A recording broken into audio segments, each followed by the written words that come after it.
მოგესალმებით. დღეს მინდა ვისაუბრო კრემლის ერთ-ერთ ყველაზე გავრცელებულ მითზე, რომელსაც ის მუდმივად იმეორებს. ეს გახლავთ მითი იმის თაობაზე, რომ ცივი ომის დასრულების შემდეგ დასავლეთი შეპირდა საბჭოთა კავშირს და შემდეგ რუსეთს, რომ ნატო აღმოსავლეთით არ გაფართოვდებოდა. ამ მითს არანაირი თავიდანვე მინდა ვთქვა, რომ ამ მითს არანაირი საფუძველი არ აქვს. და ეს არის თავიდან ბოლომდე რუსეთის მიერ შექმნილი მითი, რომელსაც პუტინის რეჟიმი ბოლო 25 წლის განმავლობაში აქტიურად იმეორებს.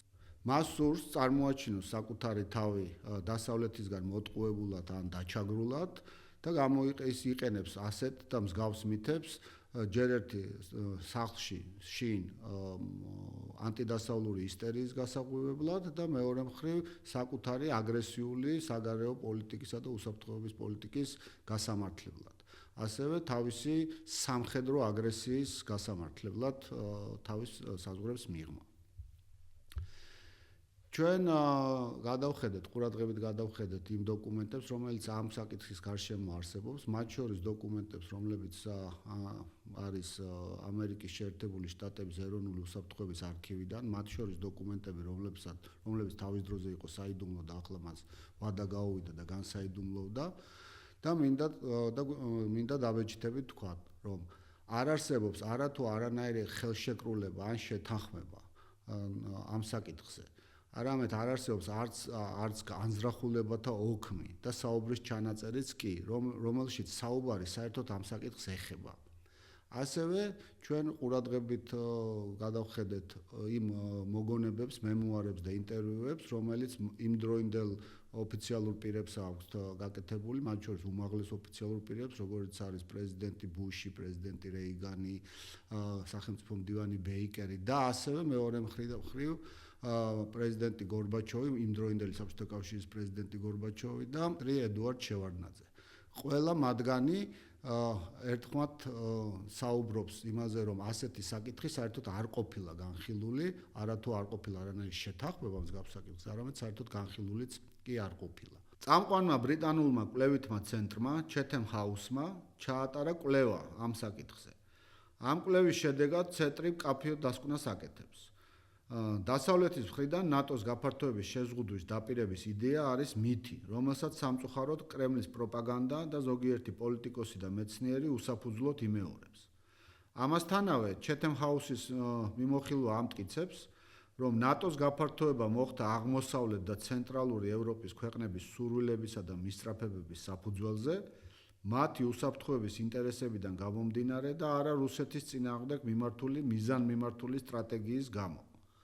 ეს ანალიზი ხაზს უსვამს იმ ფაქტს, რომ რუსული ნარატივი ნატოს გაფართოების თაობაზე პრიმიტიულ ინტერპრეტაციას აძლევს უფრო რთულ გეოპოლიტიკურ რეალობას და უგულებელყოფს აღმოსავლეთ ევროპის ქვეყნების უფლებას მიიღონ დამოუკიდებელი გადაწყვეტილებები. Chatham House-ის კვლევარები ასკვნიან, რომ SSRK-ს ნატოს გაფართოების შეზღუდვაზე არანაირი ფორმალური გარანტია არ მიუღია და რომ მოსკოვი უბრალოდ ისტორიას ამახინჯებს, იმისათვის, რომ შინ დასავლეთის საწინააღმდეგო განწყობები გააღვივოს. ამავე კვლევაში აღნიშნულია, რომ 1990 წელს გორბაჩოვი დათანხმდა გერმანიის გაერთიანებას, ისე რომ არანაირი გარანტიები ნატოს აღმოსავლეთით გაფართოების თაობაზე მას არც მიუღია და არც უთხოვია.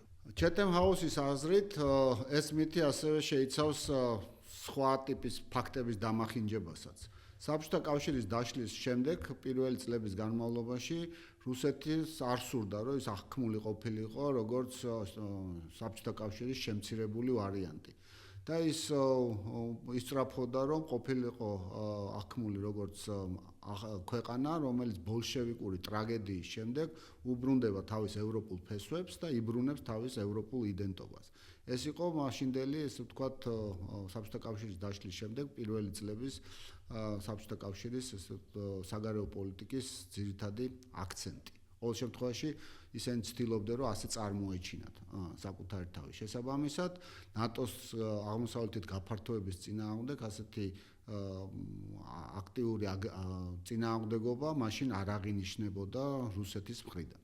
უფრო მეტიც, 1990 წელს საბჭოთა კავშირმა ხელი მოაწერა პარიზის ქარტიას, ხოლო 1997 წელს უკვე რუსეთმა ხელი მოაწერა ნატო რუსეთის დამფუძნებელ აქტს, სადაც ერთი მხრივ საბჭოთა კავშირი, ხოლო მეორე მხრივ რუსეთი შესაბამისად აღიარებს სხვა სახელმწიფოების უფლებას შევიდნენ იმ ალიანსებში, რომელიც მათ მიაჩნიათ საჭიროდ საკუთარი უსაფრთხოების უზრუნველყოფისათვის. კრემლის პროპაგანდისტების რეალურად ერთადერთი ციტირებული პრეტენზია, რომელსაც ისინი თვლიან, რომ ხარს უჭერს მათ, ასე ვთქვათ, ამ ყალბ ნარატივს. გახლავთ 1990 წელს გორბაჩოვისა და ბეიკერის საუბრისას, ბეიკერის წარმოთქმული არც ერთი ინჩით აღმოსავლეთით ფრაზა. და ისინი ამბობენ, რომ თითქოს ეს ფრაზა გულისხმობდა ნატოს გაფართოებას. სინამდვილეში აშშ-ს ეროვნული უსაფრთხოების არქივებიდან ამოღებული ყველა დოკუმენტი და სწორედ ამ საუბრის ჩანაწერიც ძალიან მკაფიოდ აჩვენებს იმას, რომ საუბარი შეეხებოდა გერმანიის გაერთიანების შემდეგ აღმოსავლეთ გერმანიაში სამხედრო დამატებითი ნატოს სამხედრო ინფრასტრუქტურის განლაგებას ან ბირთვული იარაღის განაგებას და ამას არანაირი კავშირი არ ქონია და არანაირი კონტექსტი არ ყოფილა და რომელიც დაკავშირებული იყო ნატოს აღმოსავლეთით გაფართოებასთან. დოკუმენტებიდან ძალიან მკაფიოდ ჩანს, რომ საუბარი შეეხებოდა იმას, რომ ნატოს ბირთვული შეიარაღება და დამატებითი სამხედრო ინფრასტრუქტურა არ განლაგდებოდა აღმოსავლეთ გერმანიის ტერიტორიაზე. ამის თაობაზე თვითონ მიხეილ გორბაჩოვიც საუბრობს თავის ინტერვიუში, ის ამბობს, რომ ნატოს აღმოსავლეთ გაფართოებაზე საერთოდ ეს საკითხი არ განხილულა. აქვე მინდა აღვნიშნო, რომ უბრალოდ არასერიოზულია დიპლომატიასა და საერთაშორისო ურთიერთობებში ნებისმიერი სახის ზეპირი განცხადების სახელმწიფოთა შორის შეთანხმებად წარმოჩენა.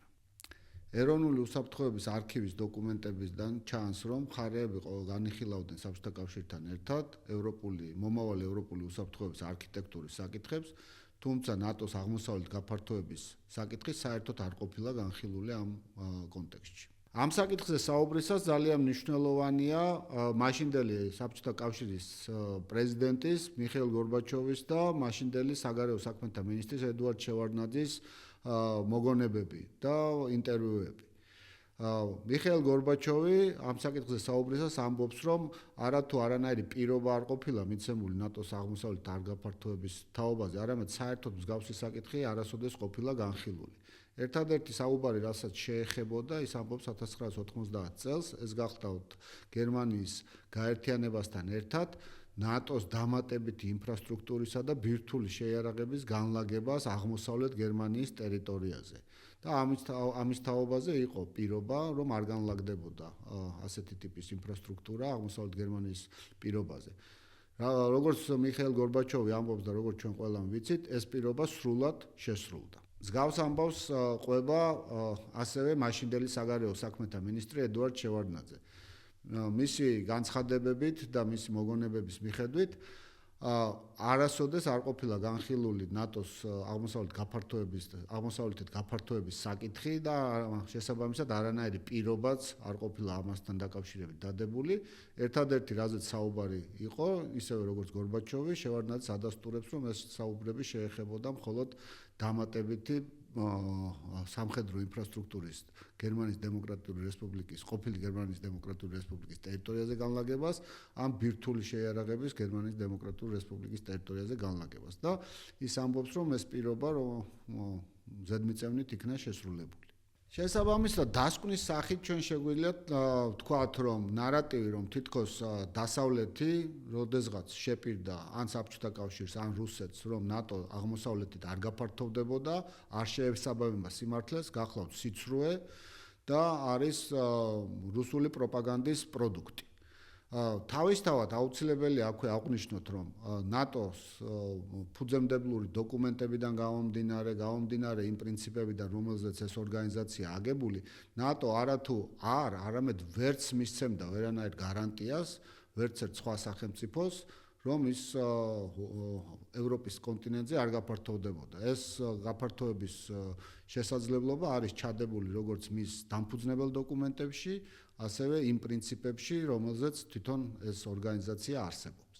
კრემლისტური პროპაგანდის მიერ ამ ნარატივის და ამ მითის განუწყვეტლივ გამეორება არ არის განპირობებული იმით, რომ თითქოს რუსეთმა არ იცის რა მოხდა, ან ასე ჰგონია, რომ დასავლეთმა მისცა პირობა რუსეთს ან საბჭოთა კავშირს, რომ აღმოსავლეთით არ გაფართოვდებოდა ჩრდილოატლანტიკური ხელშეკრულების ორგანიზაცია.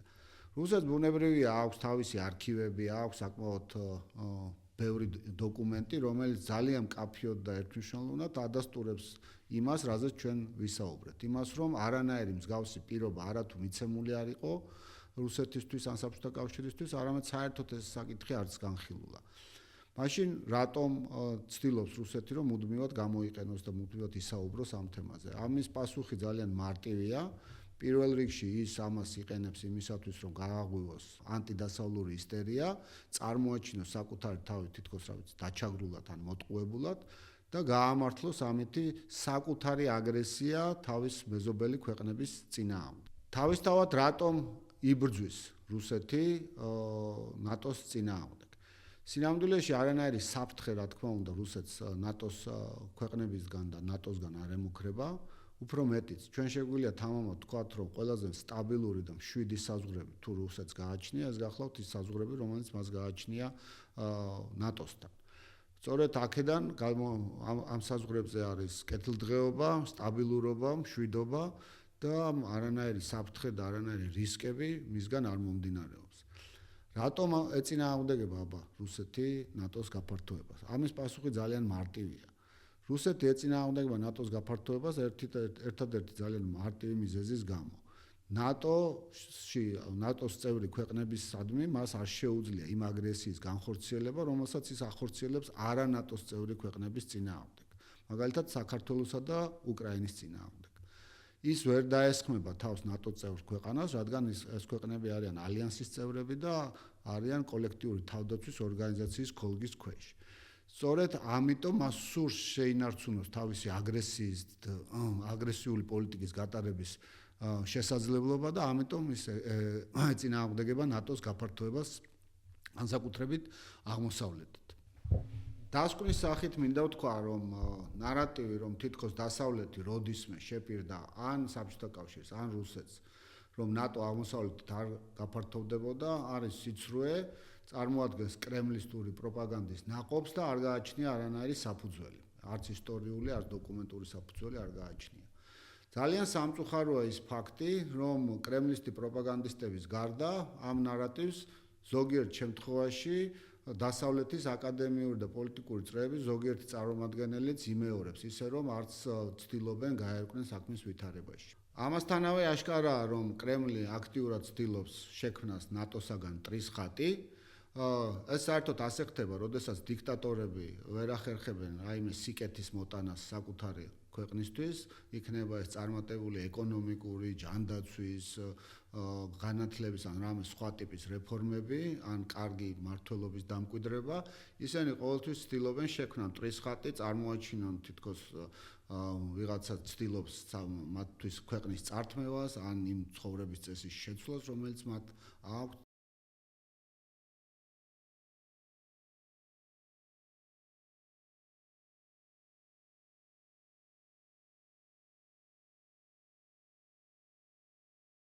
სწორედ ამ გზას დაადგა კრემლი და ის ცდილობს, რომ შექმნას ტრისხატი, რათა ერთი მხრივ გააღვივოს ანტიდასავლური ისტერია საკუთარ სახლში, ხოლო მეორე მხრივ სცადოს გაამართლოს ის აგრესიული პოლიტიკა და ის სამხედრო აგრესია, რომელსაც ის აწარმოებს თავისი ქვეყნის გარეთ, თავისი მეზობლების წინააღმდეგ. ამ ისტერიის სხვადასხვა გამოვლინება არსებობს, მაგალითად ეს საერთოდ უკანასკნელი გამოვლინება გახლავთ ის, რომ 2022 წლის 24 თებერვალს დაწყებულ უკრაინის წინააღმდეგ ფართომასშტაბიან სამხედრო აგრესიას რუსეთი უწოდებს ნატოს წინააღმდეგ ნატოსა და რუსეთს შორის ომს, რაც აბსოლუტურად არ შეესაბამება სიმართლეს და ყველასთვის ძალიან მკაფიო და გასაგებია და აშკარაა, რომ ეს გახლავთ რუსეთის დაუფარავი აგრესია თავისი მეზობელი ქვეყნის წინააღმდეგ და ამ შემთხვევაში არანაირი საფუძველი ამ ასე ვთქვათ პროპაგანდისტულ მტკიცებას არ გააჩნია.